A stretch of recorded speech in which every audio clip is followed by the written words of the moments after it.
In this lesson, I'll be talking about Newton's second law.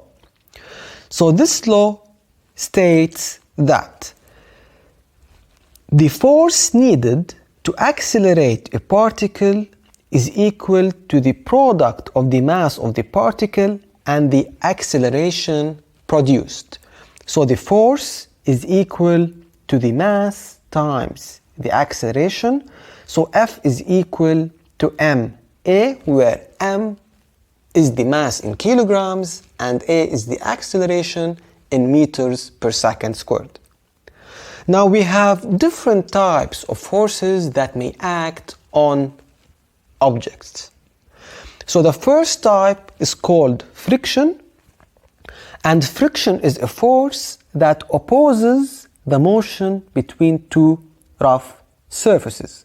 So the first surface here is the table here, and the second surface is the book. So the direction of motion of the book is towards the right, so my frictional force will be towards the left. So they are forces that are opposite towards each other. The second type of force is called tension, and tension is a force acting on an object when it is being pulled along by a string. So here is a book and I have a force that is pulling the book to the right. So this force is called tension. Now, another force is called thrust or compression, and it is a force of push. So notice here that the book is being pushed to the right side. So this force is called thrust or compression. So tension is an act of pull, while thrust or compression is an act of push. The last type of force is called the normal reaction, and it's a force that acts perpendicular to a surface when an object is in contact with that surface.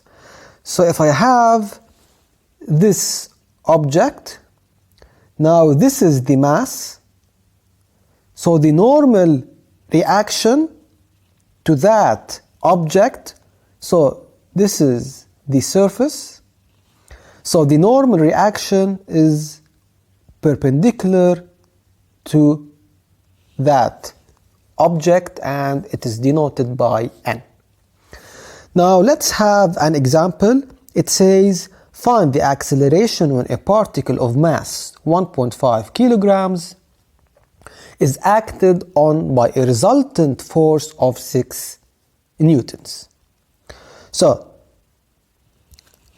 the formula is F equals ma. So the resultant force is 6, the mass is 1.5, and the acceleration is a. So a is equal to 6 over 1.5. So using the calculator, 6 divided by 1.5 is equal to 4 meters per second squared. In this example, I have to find the magnitude of the unknown force x. So this force. Now I know that from Newton's second law that F, the force, is equal to the mass times the acceleration. So F is the resultant force. Now in this diagram, I have two forces. So the first one is x and it is acting to the right, while the second one is 4 newtons and it is acting to the left. So I have one force that is pulling the object to the right hand side while another force is pulling the object to the left hand side. So the resultant force is equal to x minus 4.